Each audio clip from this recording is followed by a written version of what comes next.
call.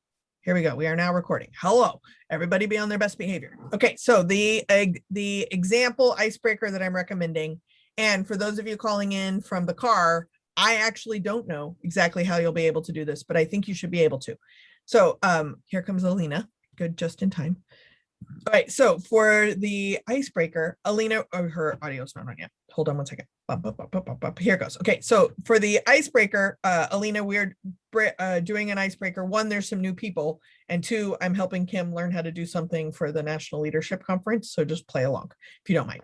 Okay, so the one that I recommended for Kim is that you come up with an idea, and then you have people actually write words about that particular idea. I will explain. So, Cole, you're in a passenger seat. You're not actually driving, correct? That is correct, but I'm about to, after we do our, Leah just got her second shot. That is why we're... Yay, congratulations. Congratulations, congratulations. Okay, great. I don't want to interrupt your life. I just don't want to. No, yeah, well, I'm in my passenger seat for now. We're going to switch back in case she gets any weird symptoms with a drive home. Okay, totally good. Is it Pfizer or Moderna? She got the Moderna, the dolly shot.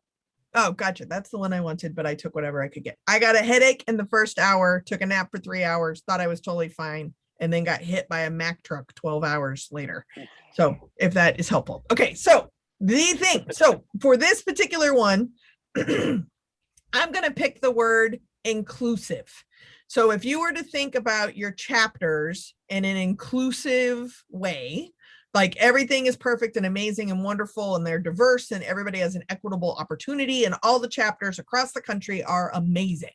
So what I want to ask you to do is in 3 words or less, some of you may even only pick 1 word, is that if you click on participants, those of you on phones, I don't think you can do this, but you should be able to see the participant list on the right side of your computer. There's such a few number of people called in that you can also just look at gallery view and look at all the little squares. So in the top right corner of your face, you should be able to rename your own block.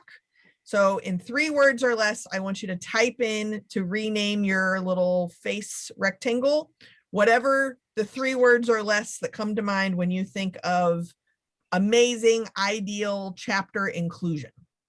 So go ahead and try and come up, rename your little square.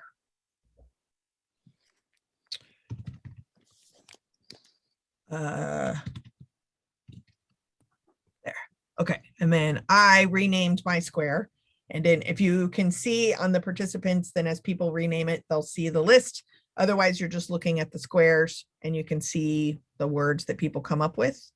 So then, Kim, the next step of this is, I'm the only person who's changed the name, but the next step of it is that when, oh, wait, here's one other person who did. Oh, Cole, 2 points for you. Okay, and Carlos did. Now the competition is on. Okay, great. So then if you look, Kim, so there'll be like hundreds of people, right? So you have to look at the participant list, but they'll stay in relatively alphabetical-ish order based on the human. So they're kind of all over the place. But then the next set of directions is look at what everyone has changed their pictures to, and whatever stands out to you, put that into the chat.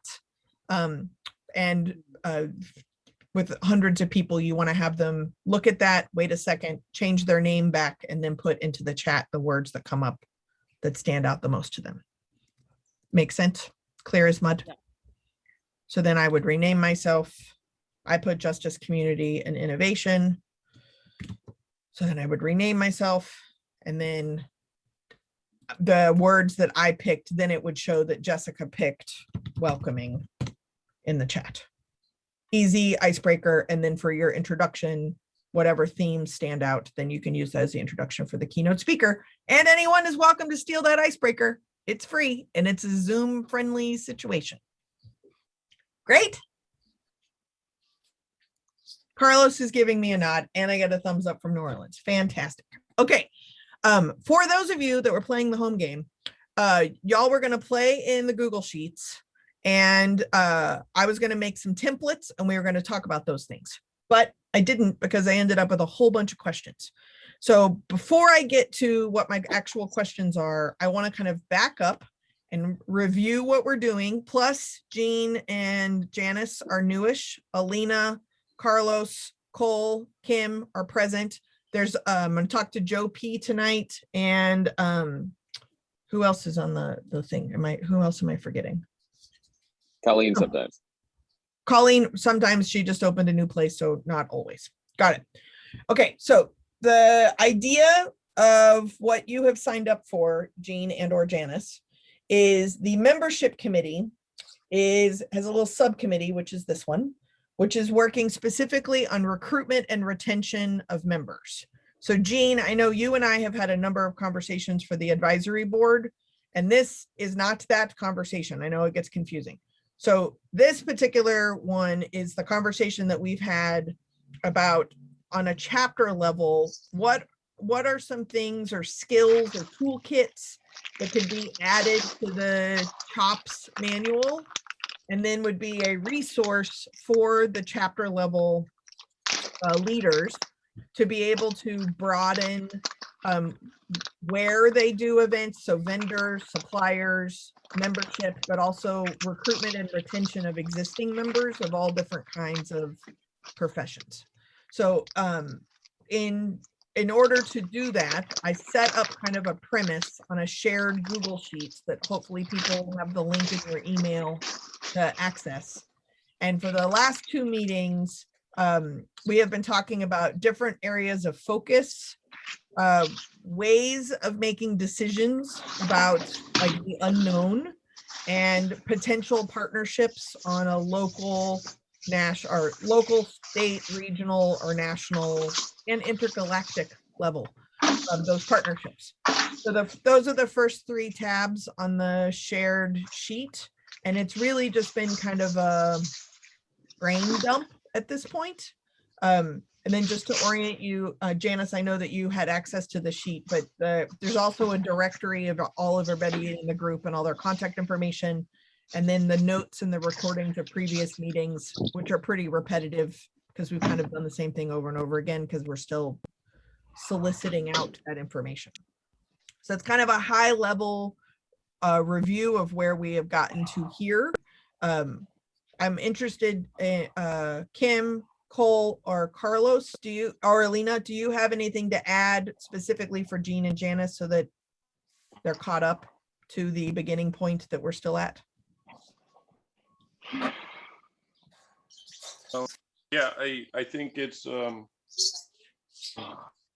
fair to say, like, we just in the whole process, like a very, like, you know, the almost backbone to the whole process is, yes, we want to recruit and retain, you know, re-attract, but as many and all, we're trying to be as inclusive as possible throughout the entire process. So like part of you have had a chance to look at the spreadsheet, we have tried to break it down into like some sort of tactical approach where it's like we can be like strategically inclusive. We want to make sure that, you know, we're dotting all our T's, crossing all our I's, doing everything the right way.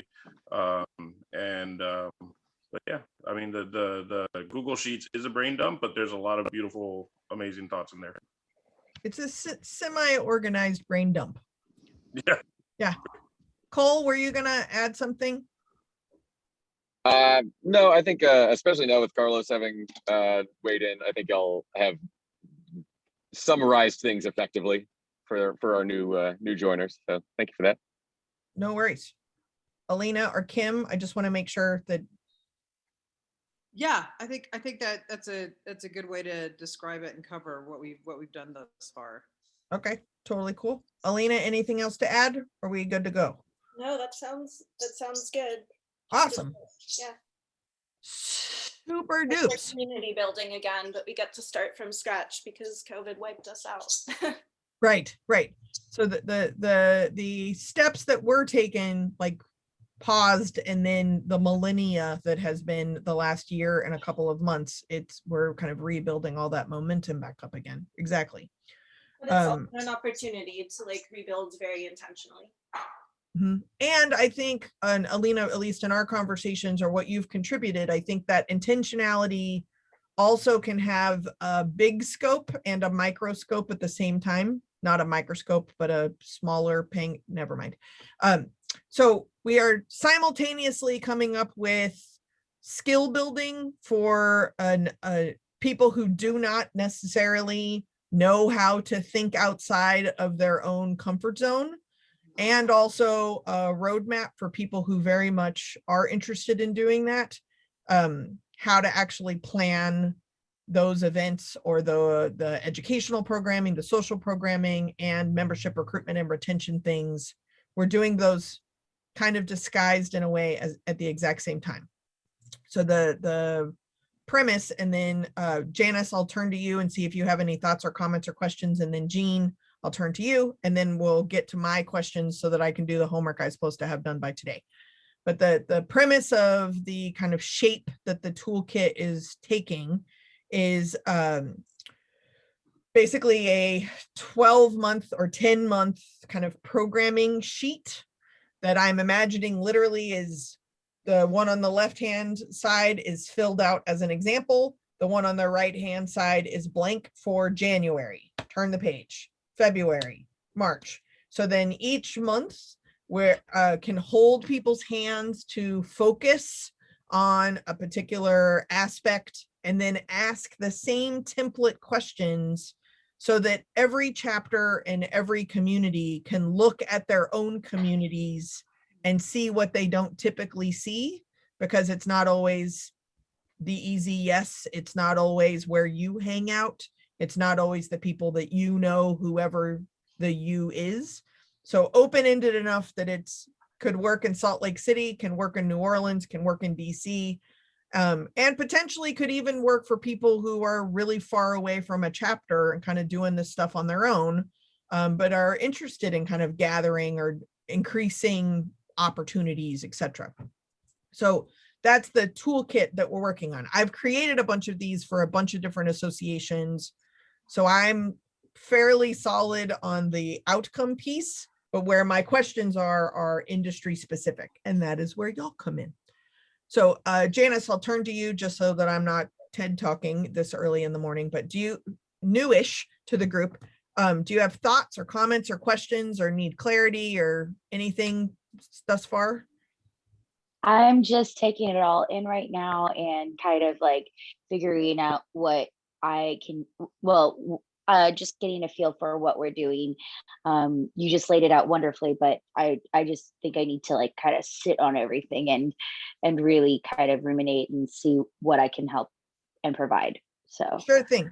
And just so you know, I think we said this in email, but like time commitment wise, the group meets roughly once a month-ish. I usually block 2 hours and we usually end early. And then y'all either have homework or I have homework or both in between the meetings. And it's all on a Google Drive or Google Sheet that you were in this morning. I tried not to scare you, but we were in the sheet at the same time. And I was like, hi, Janice. I saw that too. I was like, is there a way for me to just like click on her and chat her up? Yeah, but yeah, I'm no, creepy. I just wanted to be prepared coming into this and make sure that I was like had a familiarity with what was going on. So Yeah. I'm really excited to see to kind of help create those guidelines, and it's something that we've been trying to focus on in our own chapter already. So, you know, definitely been asking these questions and trying to figure out how to implement these kind of standards and focuses and highlight our membership so that way they feel valued and respected, and Totally. that they're getting something back from this. Because I think right now, as we are all rebuilding, we're also having to redirect, like reintroduce what the USBG is, since since this pandemic has, I feel, changed some of the perspective in in our chapters. The San Francisco being like, legacy chapter, and we have a lot of like, we've had a very spoiled chapter. So it's kind of like understanding, what we're actually here to do and what we do provide, and the value that this organization still has, proving the value that this organization still has, because that's like our problem right now. Yeah. And it'll be really helpful to have the perspectives of like large legacy chapters, the toolkit can't just be for them, because the toolkit also needs to be for like the one lone person, I don't know, in Montana who's like just trying to diversify their brunches, you know, like it could be used by them too, potentially. So welcome and happy haircut. Oh, thanks. Jean, do you have any thoughts or comments? Is this clear as mud so far? No, it's kind of garbled, but I think we're talking about inclusivity and getting people to and retaining. Everybody needs to be honest with themselves, honest with who they are, honest with their fears and their prejudices, and then move forward. If we can't do that, this is going to be all for naught. And that's everybody on the call in every chapter. Because one thing that we're going to do is we're going to say everything that's awesome is going to sound positive, but you're going to gravitate to the groups that you like anyway. It's just what it is. If we don't move from what we think is right and actually be actionable about it. And I mean, when you go to these new meetings or seeking new people out, look for the scared Black kid with cornrows that just went to bartending school. Befriend them. That's where we're at right now. Everyone is still going to be in that comfort zone of going to their friends, chapter leaders, chapter committee advisors, etc. That's all I got. Yeah, nope. I mean, this is basic human behavior, and it's either conscious or unconscious biases that can be positive and negative. So then the toolkit is supposed to kind of pull apart a process where the chapter leaders, regardless of their skill level or even self-identities, can lean into where they need to be growing. I don't like the word blind spots, and also bring their skills to the table that they do have if they have any. So if you are on a computer, it's easy for you. If you can access the Google Sheet, that'd be great. Those of you watching the recording, which I don't know who is bored enough to watch the recording, but maybe. I made a new tab that I called the annual timeline, and I made it purple just so that it stands out a little bit more. So to kind of summarize the stuff that we had been doing, in the previous tabs, like looking at focus areas and things, we started looking at different months. And those months are the months that typically have a particular social identity theme that is celebrated that month. And what I thought we would do is that if we're planning programming templates, right? So for some people, this may be very Trojan horse. So it's literally a programming planning tool. So we don't even use the word diversity, right? And for others, this is going to be the intentional diversity planning that they're trying to do, but they actually don't know how to plan programs. So we're teaching event planning as much as we are also being thoughtful about what reaching outside of your comfort zone is. So we mapped out the months. You may remember last meeting. And then people throughout the remaining weeks have added in some of the other things or other comments. So if you were to look at this tab, there's months across the top, and then I did 3 different rows. One is planning. So in theory, let's pretend that people planned their educational programs 2 months in advance. So then that means in January, you're actually planning what you're going to be doing in March, right? So I staggered it that way. Then that particular month, you are doing something that you hopefully planned 2 months ago. And you are also evaluating how did last month's programming go. So I created the stagger so that we could kind of see where the bald spots are. And where those bald spots are, we could easily come up with something else to be planning or something else to be doing. I'm making all of this up right now, but like a midterm programming evaluation or something like that. We could implement. August is kind of the biggest empty month, which means there's a square in June, a square in July, and a square in August. So there's a whole contagion that's broken or that's empty. And then August doesn't have anything in it. Because I am not you or in this profession, I also have no idea other than when new leaders come in and when other people are rolling off. I don't know when the busy and the not busy times are. I just kind of assume you're always busy.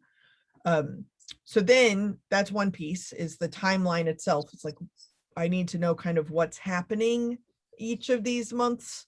The other piece is that when we started talking about the focus areas, part of the conversation last meeting was if we take like race, for example, focusing on race, meaning not white people, for the month of May is not at all adequate, right? Because that is not, that's tokenizing is what that is. So instead of the social identity being the focus of each month, putting in different kinds of venues or different kind of professional positions that are open or available to membership, having that be the focus in the month, and then the template of the questions being the ones that actually address all the different social identities, then that might be a better way of kind of facilitating those conversations embedded throughout the year, instead of kind of tokenizing each month and only thinking about the thing once a year. So I took from the notes, dive bar, sports bar, hotel bar, strip clubs, gay bars, high end. I don't know if there's other kinds of venues. And then I also took from the notes, manager, server, host, bar back, and bartender. I don't know if there's other kinds of positions. I know the great enthusiast always gets forgotten. And then I made up 2 other membership categories that Reza always gives me a hard time about, but it's the people who used to be members and are not members, so former members, and then people who are in the industry but have never joined, so potential or possible members. So anyway, so to come up with the template as a starting place, I realized I had too many questions to start with the template, when I wanted to start first with, if each month you were to focus on a different kind of venue or a different kind of position, and then the templated questions could be inclusive of different identities. I didn't know if I had enough, or if these are duplicates, or if they can be combined together. And then I don't know the rhythm of a year. So that's why I did not do my homework.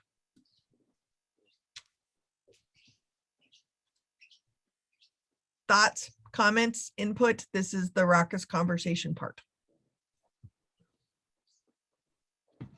So you're looking for other categories of bartenders or other categories of venues that we could be seeking bartenders and other service industry professionals from?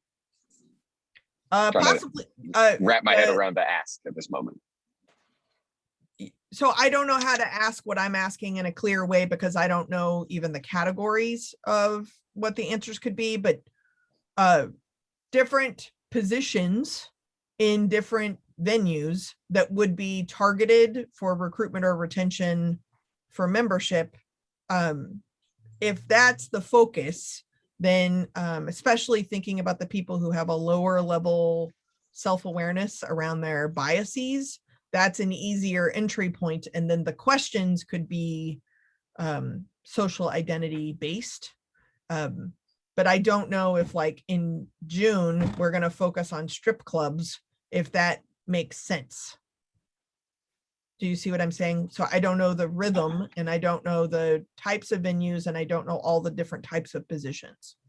Oh, so basically you're asking us for categories of membership, right? Like, so kind of like Pools that you pull from. different demographics of who would typically be a USBG member. Mm-hmm. Okay. Sure. I mean, again, I kind of don't know. The idea is Jeff is on some random chapter board, right? And so he gets assigned this task. And so Jeff is going to have a 12-page document about programming. And so whatever month Jeff gets handed this thing, let's say he gets handed it in April. So then the toolkit is supposed to kind of walk Jeff through, regardless of his skill set and regardless of where he lives, how to like start planning for events 2 months in advance, thinking about different types of members, different types of venues, and different demographics.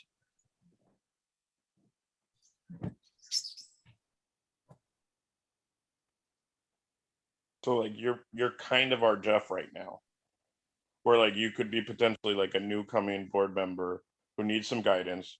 And what we're doing is we're putting in black and white like the template that he or she could look at and be like, okay, where am I now? This is where I need to be. And obviously this is not an end all be all, but Jeff will be in a better place to help his chapter, his community, because this document will help give him some sort of a guideline template and direction that he or she can start moving into, right? Sure, right? So like let's say Jeff gets, I just made up Jeff, the avatar of this like cocktail person wearing a vest with a beard is named Jeff in my head with a G, of course, not a J. So I'm picturing Jeff, right? So thank you for laughing at that, because it's such a weird avatar, but it's like consistent. Anyway, so if Jeff eventually stumbles into this toolkit in April, I don't want him to feel late, right? Like it's evergreen. It starts whatever month you pick it up. So that's one thing. The number two is some people are going to think this is their DEI plan, and other people can enter it as a programming plan. And the latent function is better planned programming that is also significantly more inclusive, right? Like those are the two outcomes of the idea is this toolkit is teaching both of those skills at the same time. Yes. Okay, cool. So I what's guess the next question? well, there's kind of three questions on the table, and I don't know which one's easier for y'all to start with to answer. The first one is I've mapped out the months based on like themes that are generally celebrated in the United States of a month, right? Like when Veteran Awareness Month is, and Pride Month, and Women's History Month, and Black History Month, those kind of things. So we mapped those things out. Also mapping out when officers roll off and when new leaders come in. So that's USBG calendar specific. Are there other USBG calendar specific things I need to know about? Like busier months, slower months? Are they all busy? Are there like holidays or? Yeah, December is pretty much a no-go for any events in our bartender world. Got it.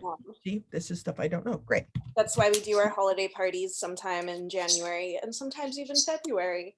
Because December is like people cannot get together at the same time. Everyone's working insane hours.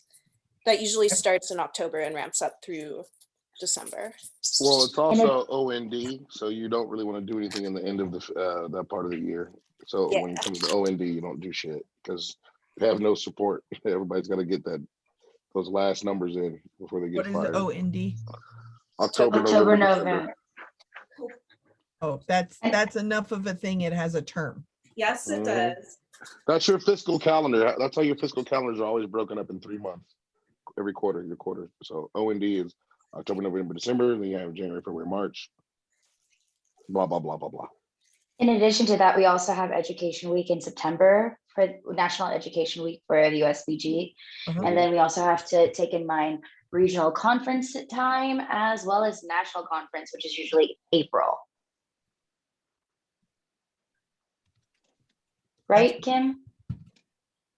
And when what was the middle one? I feel like fish called Wanda. So Education Week, National Conference, National Leadership Conference. And then what was the other one? Regional conferences. And when are also those usually? They get kind of staggered between several different months. Typically during the fall, I'm looking at Kim right now, hoping that she can resound, but you're on mute. You're right. It's usually in the spring, but this year, because of it's going to be in the fall in October. The regional conference. The regional conferences. Call it Okay. Recon. What? Recon. I still can't hear you. Recon, RECON. And what is that? That's regional conferences. They're telling me. Okay. Okay, and then the symposium for the foundation is in August, correct? Yes. Great. Other USBG specific events and Sales of the cocktail. I'm not sure if it's still a big national event necessarily, but it's definitely affects our programming schedule in New Orleans. That's always in July, or it's usually in July. This year it's going to be in, I think, September, but normally July. What is that? Tales of the Cocktail. It's a big New Orleans. Oh no, I remember that. I hosted just didn't hear the conference. words.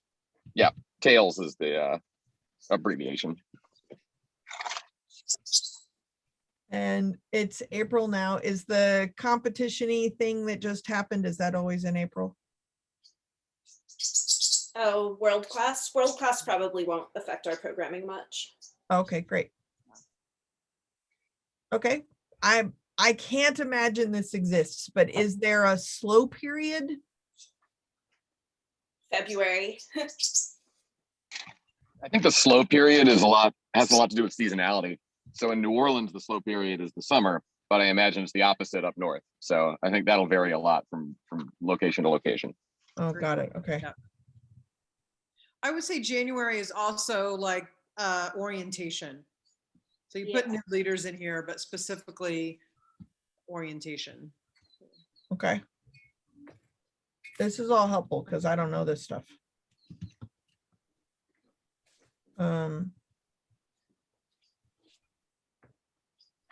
Okay, great. If you think of more timeline related things, blurt them out. I will add them to the chart, even if you're not looking at the chart. And if you think of other things, you could come back into this chart probably this week and add more timeline kind of things. I think I've made this obvious. Okay, so then if the example that we used in the last meeting, which is what crawled up into my brain when I started doing my homework, is instead of focusing on, so the example that I think I was the one who implemented the example when we were talking last time. So like Women's History Month is in March.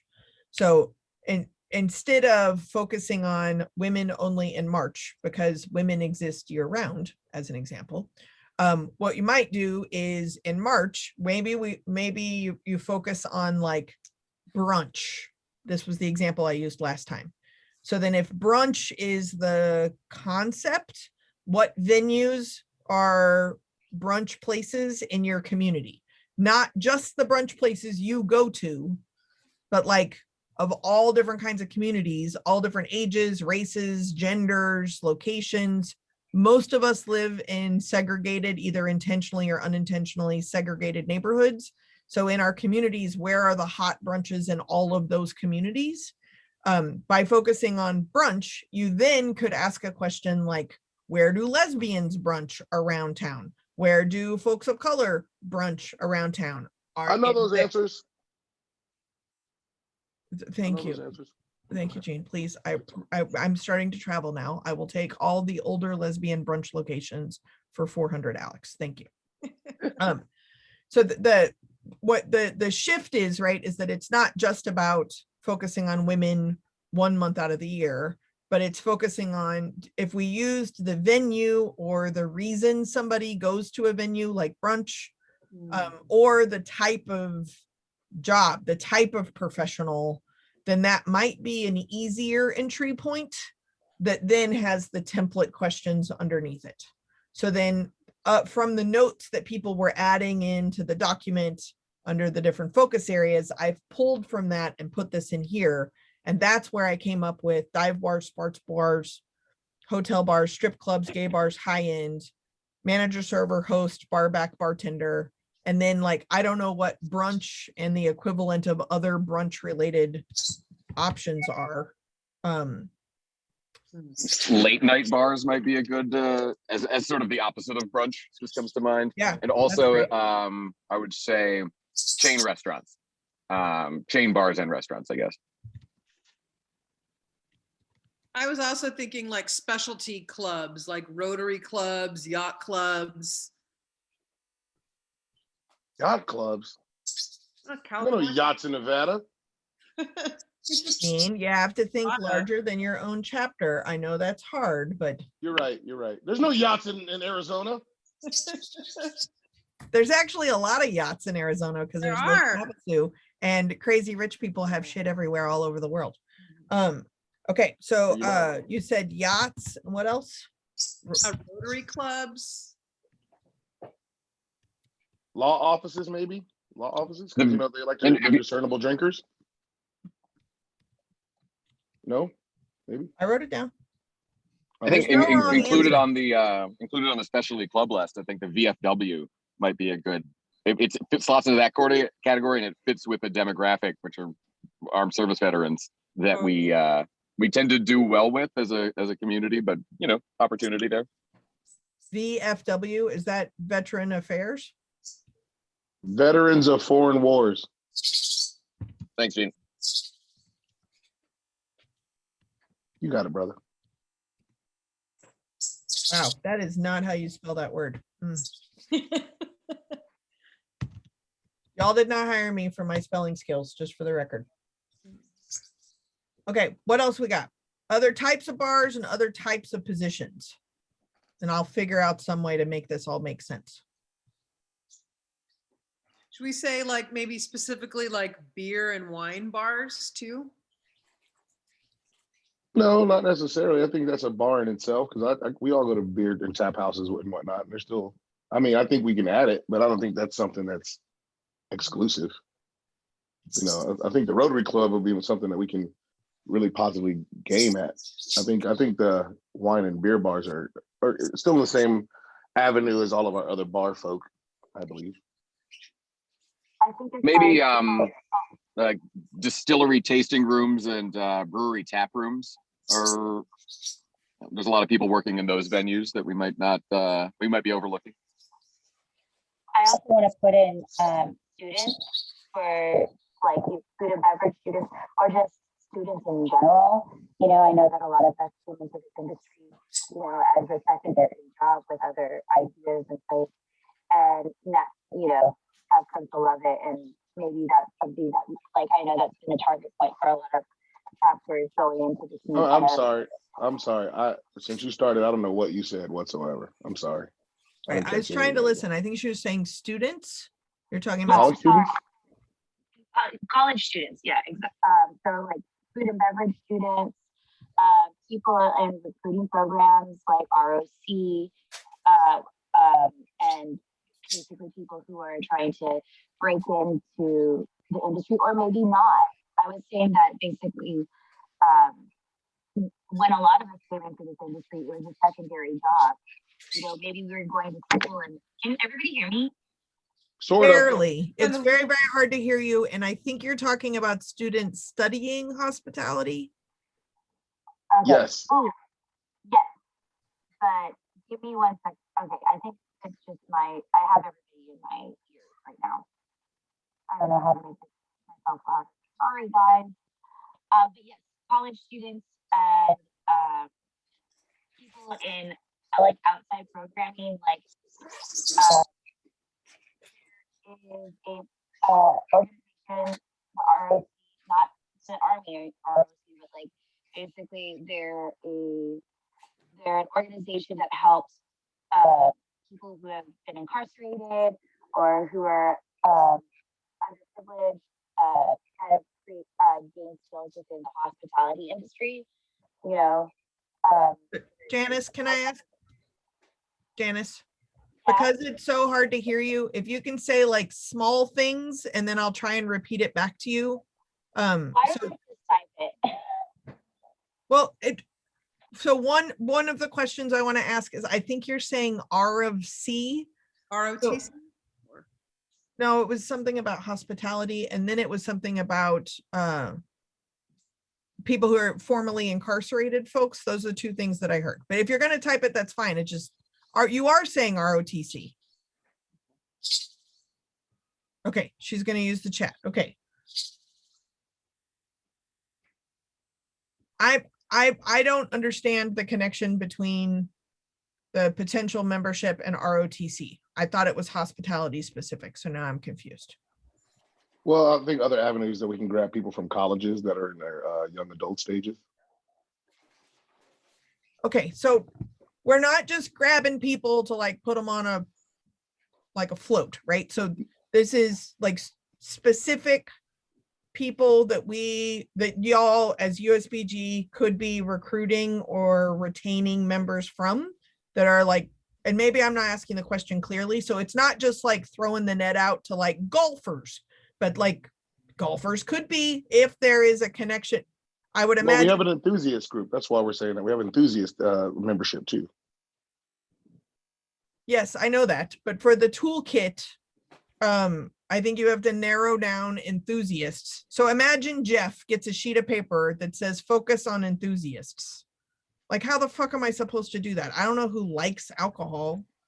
Like, so we have to make it a little bit more accessible, if that makes any sense. And so the connection has to be clear. So to Carlos's point, if I'm Jeff, then these answers may be totally it and I just don't get it. So you have to explain it to me in a way that I would understand, that if I'm going to reach out to my local high schools and their ROTCs, for example, what is the connection between ROTC and a potential membership group? Never mind. She meant ROC, not ROTC.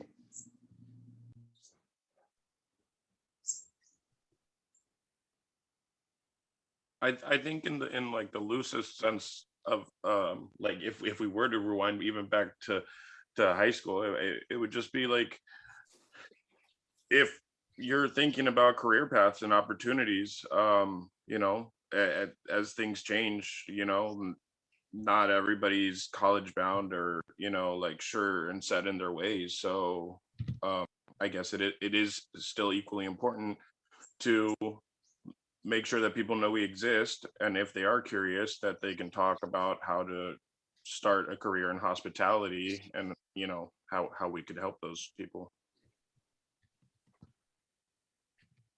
I completely agree with all of that. I just think that it's a little scope creepy for the toolkit for a chapter leader, unless it's not, and y'all are like, no, shut up, consultant, you don't know what you're talking about. This is definitely super important. So we're similar to the different kind of venues that you came up with, the different kinds of professions would be like, I mean, to be completely honest, this whole situation is actually really almost untenable, because how is Jeff going to contact all of the hosts at every restaurant in their community? Right? Like that's not an easy way of doing that. Jeff, remember the decisions tab that we came up with was how, if you're new in town, so Jean and Janice, the homework assignment for the decisions tab is, if you are new in town or you're visiting a place, how do you discern where to go or where not to go? So like you use Yelp or Google, or, you know, my husband and I have a long-standing joke that when we are walking around, if there is an Irish font, we have to stop and decide if he needs a Guinness. And if there is the like font on the windows and it looks like they have tater tots or milkshakes, I get to decide if I need tater tots. So like based on just the window frontings may be me choosing to or not to go there. So I'm sorry. Are there windows with tater tots in them? Oh, they write the words tater tots, or they write the word milkshake, or sometimes they draw pictures of milkshakes. I What are these prefer, bars? I was talking about my kind of restaurant. I don't drink. I need to go to a tater tot lounge. Yeah, I know there should be tater tot lounges. Actually, near Case Western University, there is one restaurant that everything is served on top of tater tots, including like SpaghettiOs and stuff like that. It's a weird, interesting place that clearly is designated for people who. Happy 420, everybody. I know, exactly. I live in Humboldt County. Like things are already honking and doing all kinds of things. Yes. Okay. So my point is that Jeff, this avatar person, can Google hotel bars in their local community, but I don't think they can Google hosts. They can Google high school hospitality programs. They can Google college hospitality programs. I don't know what the ROC, that particular program, and the placement for former incarcerated things. These are awesome programs. And if we have the language that is open-ended enough that regardless of where somebody lives, they could find that similar program if they have one in their neighborhood or something, then those are all really great like resources for the template that I'm supposed to be creating, I'm trying to find the lens, for lack of better words, that Jeff, while he's learning to plan programs, can focus on and have something to like measurably go seek in his local community. Is that asking the question clearer, or am I getting more confusing? I think it's clear. I was thinking cooking schools and chefs.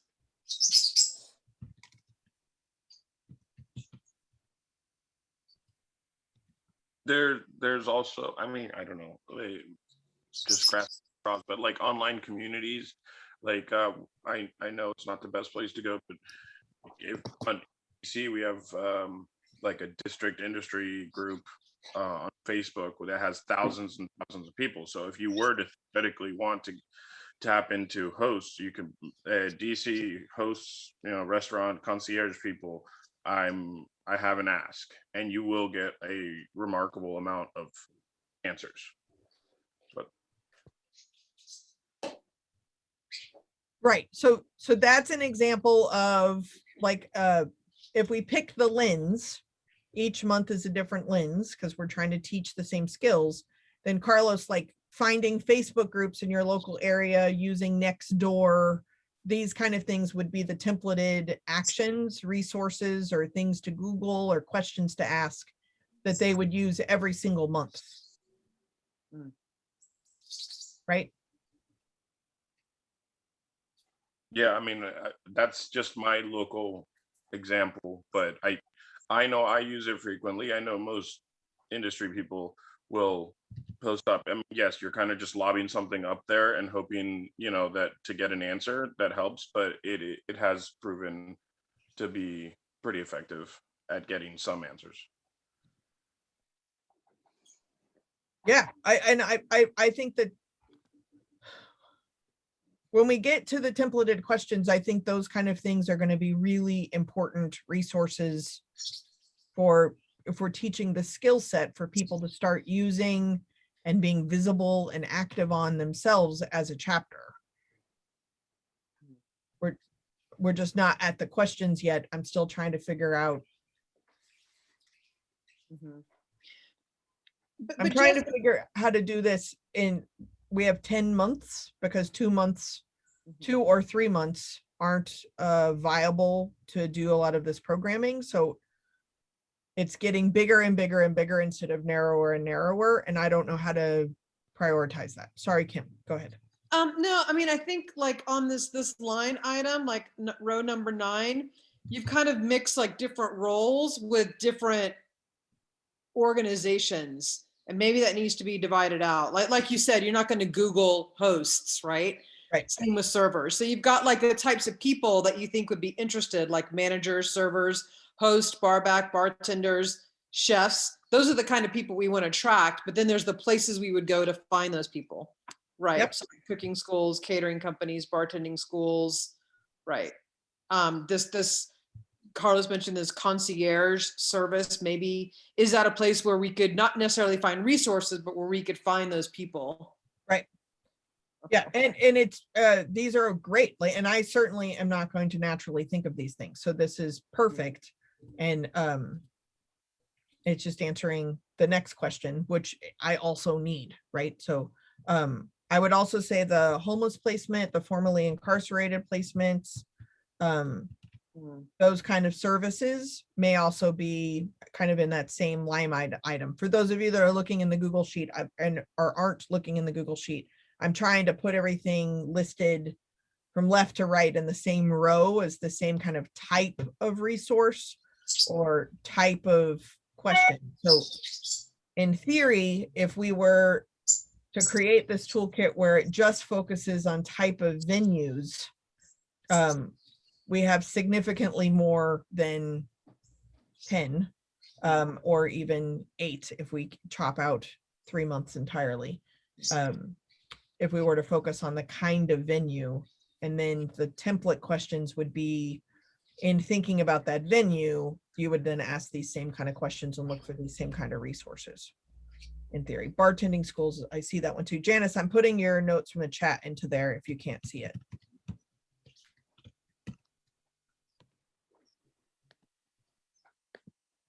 This is why I couldn't do my homework, because I don't know this information.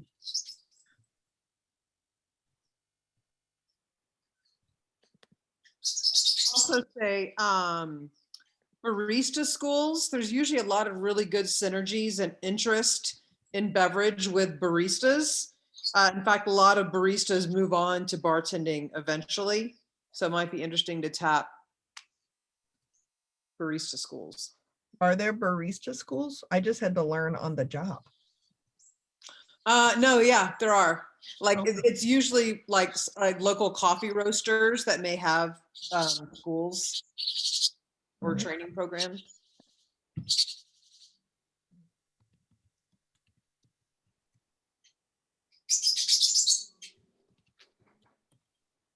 That's cool. I did not know that.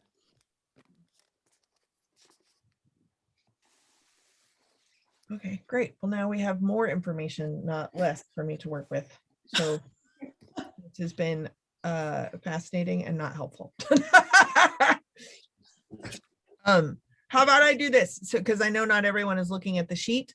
I'm going to read off the types of venues and see if in listening to that word cloud, something else stands out that isn't listed for the type of venue where you could find, I feel like, Jean, I'm anticipating your follow-up question.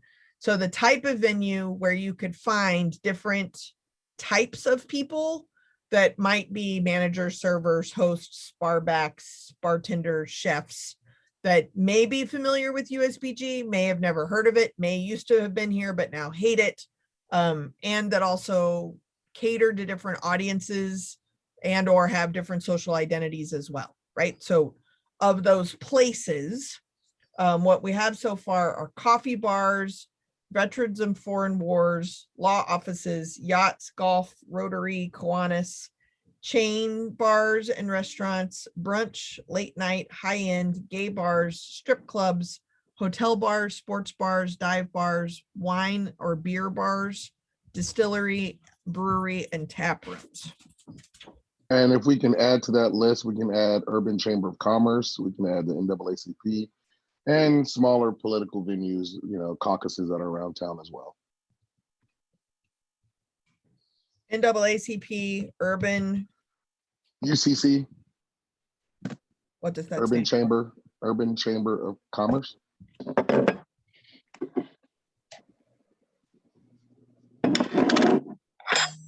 Wonder if it makes sense to say like, because there's an LGBT Chamber of Commerce, there's women-owned businesses, those kind of things. Yeah, local community groups. Yeah, add those too. But there's an actual Urban Chamber of Commerce. And all of that's like, you know, city specific. Like we have a mayor's office of nightlife that we work with a lot. Some places have a really engaging tourism board that works with them a lot. Oh, yes, tourism board. Yes, we all have that. Tourism boards are great resources. Good job there. That's my girl. That's my sister right there. Right on. Good stuff. Great. Are there other types of venues versus partnerships or like resource pools? Are there other types of venues particular? Yeah, I mean, we haven't talked about like live music and entertainment venues. Great. Another huge thing. Yeah, like cultural venues. Like a lot of places have like a cultural district that has its own management structure.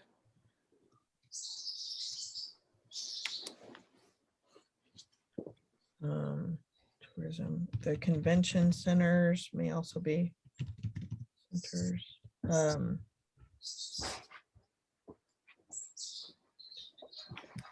We have in California, there's a lodging bureau that's all the it's separate.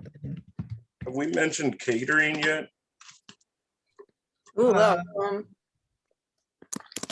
Catering. I put catering companies. Like that's a whole neck of the woods in it of itself.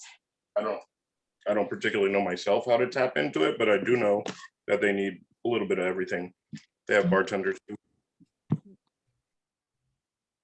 Yeah. Again, these are all really good. I'm trying, it's interesting because like, if you ask this question, this is what was happening to me too, is that it was leading to like 15 different kinds of answers. So this is, even though this doesn't, I'm getting to some kind of resolution, this is a very helpful conversation. It is still like way too much, and I'm gonna have to figure out how to narrow that down. But okay, I'm gonna read the list of venues again and see what else it comes up with, and then take notes. So cultural districts and venues, entertainment venues, live music, coffee bars, veteran of foreign affairs or foreign wars, law offices, yachts, golf, Rotary, Kiwanis, chains, bars and restaurants, brunch, late night, high-end gay bar, strip clubs, hotel bar, sports bar, dive bar, wine or beer bars, distillery, brewery, and tap rooms. First off, are all of those venues or types of venues that, depending on where you live, you could like go to that place, or that place could host a program or something? Mhm. Okay. Would the law office really be a place where people have hosted events before? Yeah, I don't understand that one. I certainly don't understand it, but it was I mean, is stated, so I that figured- idea kind of like corporate engagement and like events on that level? Is that where that was coming from? I don't know who mentioned that. Gene, you can correct me if I'm wrong, but I was thinking, Gene was saying that we have a lot of enthusiast members. A lot of our enthusiast members are lawyers, because lawyers often are heavy, fancy drinkers. So figuring out, we could theoretically go directly to the source, but I do agree that it's sort of, Yeah, it's like not corporate really happy hours. of a kind with the other things that we're looking at on this list. Yeah, that's more like corporate happy hours. Like that's how we think about them here. Like we have, you know, banks that have headquarters and stuff where we do engagement sometimes. And I would also think, and for some reason, I think I'm went to Boston when y'all were talking, but there's also like the Harvard room or like the alumni rooms that is all it is cigar smoking and drinking and playing pool with your fellow bougie alum. But oh, again, do you know how much I want to just take over the Harvard, Yale, Princeton club here and use it as my own private club? It's my dream.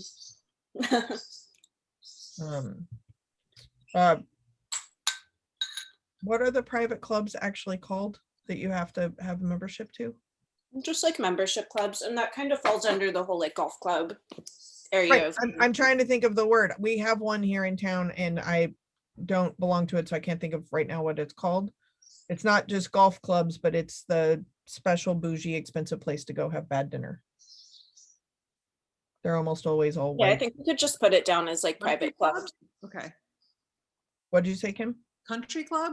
Country club, that's the word. So I'm going to say private / country / golf club. Okay. I think that's another kind of like reach out place potentially. Is cultural districts and venues, I mean, maybe this falls underneath that, but like galleries or museums? Oh, that's great. Great. So we have 19 things to focus on for 8 months out of the year. Great. We can do that. One, I was actually making up those numbers, but that might actually be right. 2, 3, 4, 5, 6.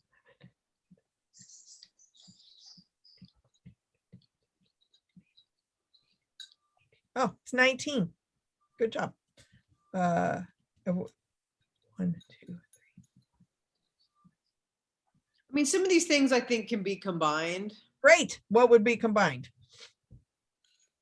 I mean, I think you could have like entertainment venues, like you could list a lot of examples, like theaters, like live music venues.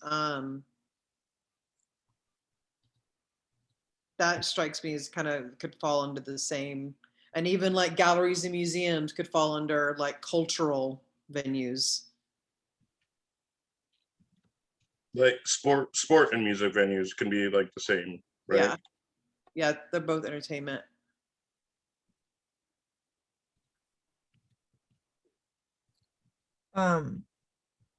You said one that I didn't write down because I was doing the other one.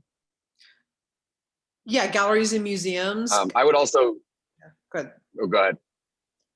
I just think galleries and museums could fall under like cultural venues. Mhm. Okay. And I think you could lump in the VFW, Veterans of Foreign Wars. You could lump that in with the Rotary Club, Kiwanis Club, like that tier of clubs. But I would take out yacht and golf. They don't fall in the same category as like No, Rotary. those are like the country club, private club thing. Yeah, the clubs. Yeah, agreed. Great. See, there is a I don't know if I've method. ever been like an elk or I was an elk for a while. It was fun.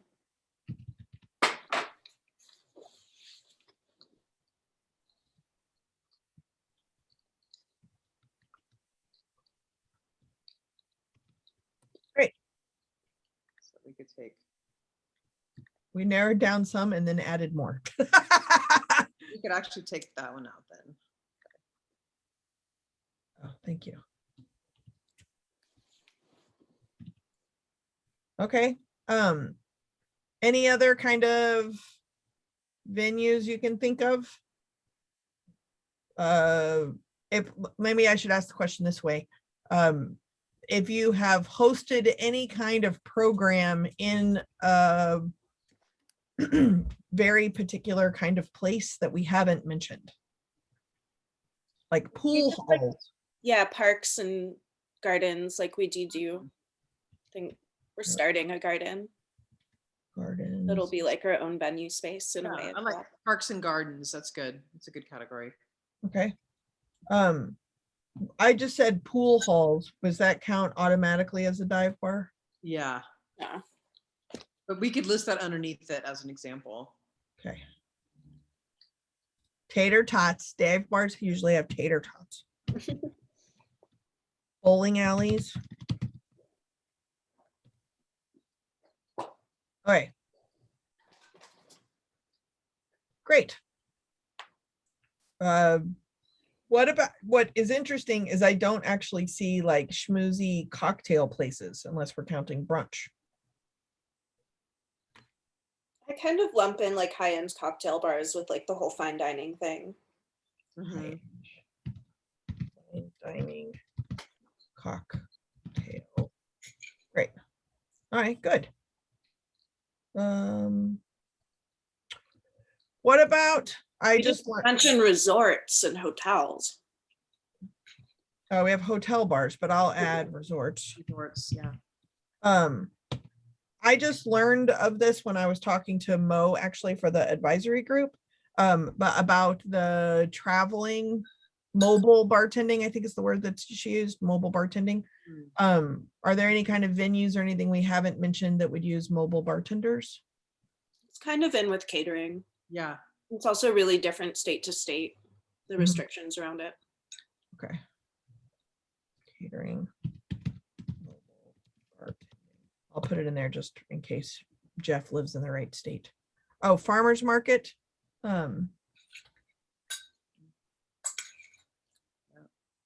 Is that separate or would that be parks and gardens kind of thing? Well, I do that separate, I think. What do you guys think about including like distributors? Some distributors have their own like bars and spaces. Like we have that under like what, like tasting rooms and breweries, that type of. Okay. I guess I was thinking of it under that. Okay. What about like festivals? Would that be a separate category from all of this? Is that cultural district, venue, gallery, museum, or entertainment, live, music, theater, sports, festivals, I think is where that would go. Yeah. Great. All right. This has been incredibly helpful and absolutely more work than I was hoping for. But this is good. I think I don't know how I will turn this into a template, but I will turn this somehow into a template and then hopefully y'all will destroy it. How's that? Sounds good. Yay. Da-na-na. We went 10 minutes over an hour, but it was fairly close. I will get to work, and I'm going to talk to Joe tonight, and then I'll probably loop Colleen in as well, just to give her an update of kind of where we're at. And then I will send out yet another dreaded doodle poll. I will get that going so that we can set up a May meeting. Does that sound good? Great. In theory, if I can get the templates done, I may send you an email or a text beforehand that's like, I think I came up with a template. Here's a link. That way you can kind of look at it in advance and comment and pre-destroy it. Maybe that'll be helpful. If you think of other things, this is really helpful, and I think it's going to lead mostly to like the template questions. But I think that this is really helpful information that I don't know is kind of gathered anywhere else. Okay. Go team. Go team. Go team. Thanks, Jess. You're Thanks. welcome. Great. Love y'all. Deuces. Thank you so much. I'm like pre-exhausted about this project that I'm taking on. I'm exhausted in advance. Welcome to my life every day. Okay, great. Great. I will see what I can do.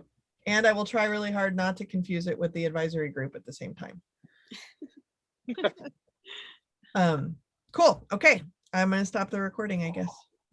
All right. Check y'all later. Bye. Bye. Good luck with Lelia for not getting sick. Thanks.